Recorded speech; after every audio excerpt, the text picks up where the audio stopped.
L'aéroport JFK vibrait d'une cacophonie familière, annonces nasillardes, roulements de valises, claquements de talons pressés. Les odeurs de café tiède et de désinfectant se mêlaient à l'air recyclé, saturé d'anticipation et d'urgence. Pourtant, dans un coin isolé près d'une baie vitrée donnant sur le tarmac, une femme noire était allongée sur le sol froid, recroquevillée contre le mur. Amira, ses yeux clos ne trahissaient pas le sommeil, mais un épuisement qui semblait avoir drainé son âme. Deux petits corps, Io et Benny, ses jumeaux de 6 ans, se serraient contre elle sous une couverture usée, tachée par des années d'usure. Leurs bonnets tricotés, effilochés aux coutures, glissaient sur leur front. Leurs chaussettes dépareillées laissaient entrevoir des orteils gelés. Ils respiraient doucement, blottis dans la chaleur fragile de leur mère. Leur seul refuge dans cet endroit impersonnel. Amira n'avait pas dormi depuis 2 jours. La faim lui tordait l'estomac, et sa gorge, nouée par l'angoisse, semblait refuser chaque inspiration. Pourtant, Io et Benny ne se plaignaient jamais. Leurs yeux, grands et curieux malgré la fatigue, brillaient d'une résilience qui brisait le cœur d'Amira. À chaque regard sur leur visage, elle sentait une douleur sourde, celle d'une mère qui donnerait tout pour ses enfants, mais qui n'avait plus rien à donner. Ils n'étaient pas ses enfants par le sang, mais par un choix plus fort que la biologie.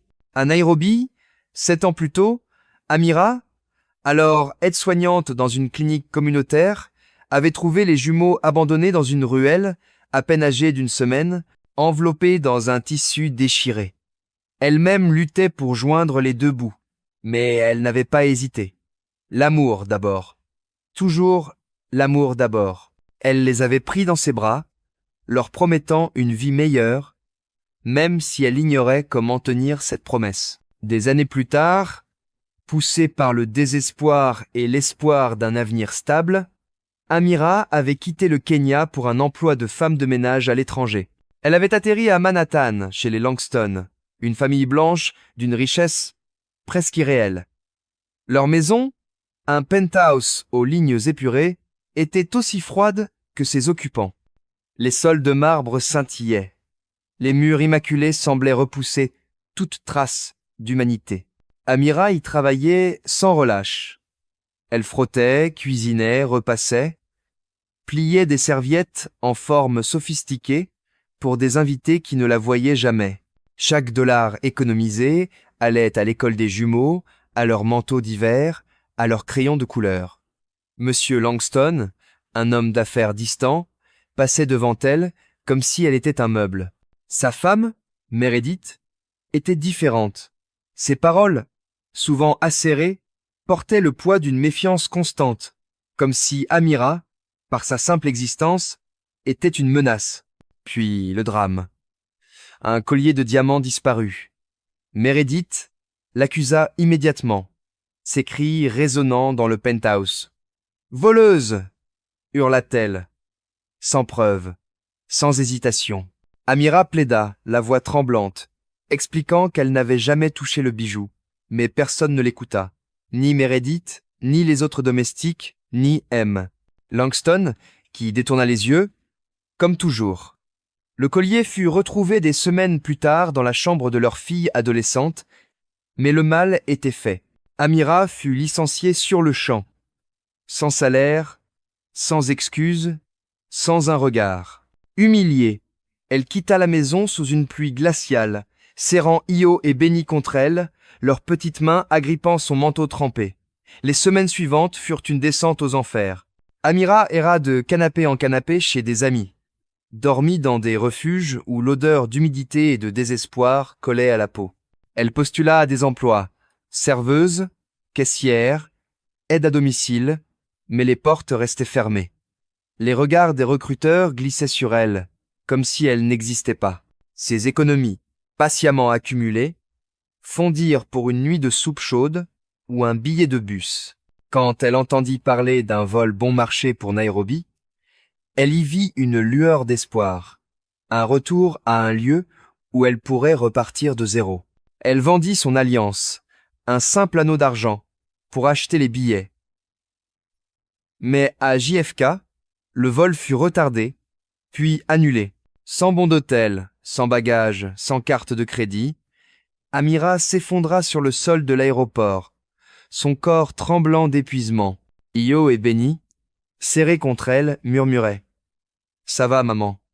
On t'aime. » Elle cligna des yeux pour retenir ses larmes. « Je suis désolée, mes bébés, » murmura-t-elle, la voix brisée. « Maman a essayé. J'ai tellement essayé. Les voyageurs passaient. Indifférents. » Certains lançaient un regard curieux. D'autres détournaient les yeux, gênés. Un homme, costume impeccable et téléphone à la main, prit une photo en ricanant doucement, comme si Amira et ses enfants étaient une anecdote amusante à partager. Personne n'offrit de nourriture. Personne ne demanda si elle allait bien. Le monde continuait, bruyant, insensible, jusqu'à ce qu'une paire de chaussures noires vernies s'arrête brusquement devant elle. Amira n'ouvrit pas les yeux tout de suite. Io s'agita sous la couverture et murmura. « Maman ?» Lentement, elle releva la tête. M. Langston se tenait là, impeccable dans un costume taillé sur mesure, une mallette en cuir à la main. Son visage, habituellement impassible, était blême, ses yeux écarquillés de choc. Le cœur d'Amira s'emballa. Un mélange de peur et de colère. Était-il venu pour l'accuser encore? Pour l'humilier davantage? Elle se redressa, protégeant instinctivement les jumeaux, sa voix rauque et tremblante. « Non, s'il vous plaît, non. » Mais il ne parla pas tout de suite. Il s'agenouilla, un geste si inattendu qu'il semblait déplacé, et pour la première fois en 3 ans, il la regarda dans les yeux. « Amira !» murmura-t-il, la voix chargée d'une émotion qu'elle ne lui connaissait pas. Elle serra les mâchoires, la honte et la fureur bouillonnant en elle. « Oui, » répondit-elle, presque un défi. Il déglutit, son regard glissant vers les jumeaux. Il les reconnut, les grands yeux d'Io, toujours curieux malgré la fatigue. Le sourire timide de Benny, qui semblait chercher du réconfort dans le moindre geste de sa mère. Il les avait vus une fois, sur une photo qu'Amira gardait près de l'évier, un cliché flou, qu'elle caressait parfois en nettoyant. « Que t'est-il arrivé ?» murmura-t-il, presque à lui-même. Amira sentit une vague de rage monter. « Ce qui m'est arrivé ?» Sa voix se brisa, un cri étouffé par des années de silence. « Tu m'as laissé tomber. Ta femme m'a accusé, m'a traité de voleuse, et tu n'as rien dit. Vous m'avez pris ma dignité, mon travail, tout ce que j'avais construit pour eux. » Elle désigna les jumeaux, ses mains tremblantes. Un silence lourd s'installa, comme si l'aéroport tout entier s'était figé. Les voyageurs continuaient leur course, indifférents à ce face à face. Mais quelque chose changea dans l'expression de Langston. Ses épaules s'affaissèrent, son regard s'adoucit, comme s'il voyait enfin la femme derrière la domestique. « Je suis désolé, » dit-il, les mots simples mais lourds, presque arrachés. Amira le fixa, déchiré entre larmes, colère et incrédulité. Io frissonna sous la couverture, ses petits doigts serrant le tissu. Langston fouilla dans sa poche, sortit sa carte d'embarquement, mais au lieu de partir, il dit « Viens avec moi ». Elle cligna des yeux, méfiante. « Quoi ? Je suis sérieux, Amira. Lève-toi. Tu ne dormiras pas sur ce sol une nuit de plus. » Il se redressa et lui tendit la main, un geste hésitant, presque maladroit. Amira ne bougea pas. Cette main tendue ressemblait à un piège, à un mirage. « Tu plaisantes, » murmura-t-elle, la voix amère. « Tu crois qu'un pardon et une chambre d'hôtel effaceront ce que vous m'avez fait? Ce que le monde m'a fait? » « Je sais que non, » répondit-il doucement. « Rien ne peut effacer ça, mais je veux assumer mes responsabilités, si tu me le permets. » Benny s'agita, sa petite voix étouffée. « Maman, j'ai froid. » Ses lèvres gercées, ses doigts tremblants, brisèrent quelque chose en elle. Elle releva les yeux vers Langston, cet homme qui, par son silence, avait contribué à sa chute. Mais dans son regard, elle vit autre chose. Pas de la pitié, mais une reconnaissance, comme s'il voyait enfin la femme, la mère, l'humaine devant lui. Tremblante, elle se leva lentement, serrant les jumeaux contre elle. Elle ne prit pas sa main, mais le suivit, ses pas lourds, incertains. Ils marchèrent en silence à travers l'aéroport, sous les néons blafards, les regards curieux ou indifférents des autres voyageurs. À la sortie, elle s'attendait presque à ce qu'ils disparaissent, comme un rêve éphémère. Au lieu de cela, il tendit une carte noire à un chauffeur en attente. « Où vous voulez ?» dit-il doucement. « Un hôtel, n'importe lequel, pour toi et les enfants, sans condition. » Elle ne dit pas merci. Pas encore. Les mots restaient coincés, trop lourds. Le trajet jusqu'à l'hôtel fut silencieux, tendu. Amira serrait les jumeaux contre elle, comme un bouclier contre un monde qu'il avait trop souvent trahi. Langston, nerveux, réservait des chambres sur son téléphone. Une suite, pour elle et les enfants, une autre pour lui. À l'hôtel, une chaleur douce les enveloppa, contrastant avec le froid mordant de l'aéroport. Io et Benny, ébahis, fixaient les lustres scintillants, les tapis moelleux, les murs aux reflets dorés. Amira les borda dans un lit immense, leurs petits corps perdus dans des draps blancs impeccables. Elle s'assit au bord, trop épuisée pour parler, trop méfiante pour baisser sa garde. On frappa à la porte. C'était Langston, tenant 2 sacs en papier dégageant une odeur de poulet frit et de pain chaud. « À manger, » dit-il en les posant sur la table. Je ne savais pas ce qu'ils aimaient, alors j'ai pris un peu de tout. Les jumeaux dévorèrent nuggets, frites et riz au lait, leurs petites mains tremblantes s'agitant avec une avidité qui serra le cœur d'Amira. Puis, épuisés, ils s'endormirent, blottis l'un contre l'autre, leurs visages enfin apaisés. Langston resta silencieux jusqu'à ce qu'il dorme. Puis, il murmura « Tu avais raison ». Amira croisa les bras, son regard dur. « À propos de quoi ?» J'ai laissé Meredith empoisonner ma vision des autres. Sa colère, ses préjugés ont défini notre maison. Je ne l'ai jamais questionnée, parce que cela aurait signifié affronter ce sur quoi j'ai bâti ma vie. Le privilège, l'indifférence, le confort. Il baissa les yeux, comme s'il voyait pour la première fois le poids de son silence. J'ai laissé le monde te rendre invisible, Amira, et j'y ai contribué. Elle resta muette, la mâchoire serrée. « J'ai vendu mon alliance pour leur billet, » dit-elle enfin, la voix tremblante. « J'ai tout donné pour leur offrir une chance, un avenir. Et toi, ta femme, vous m'avez pris le peu de dignité qui me restait.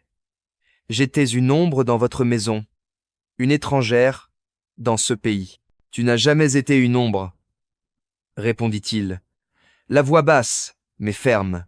« Mais je t'ai traité comme telle.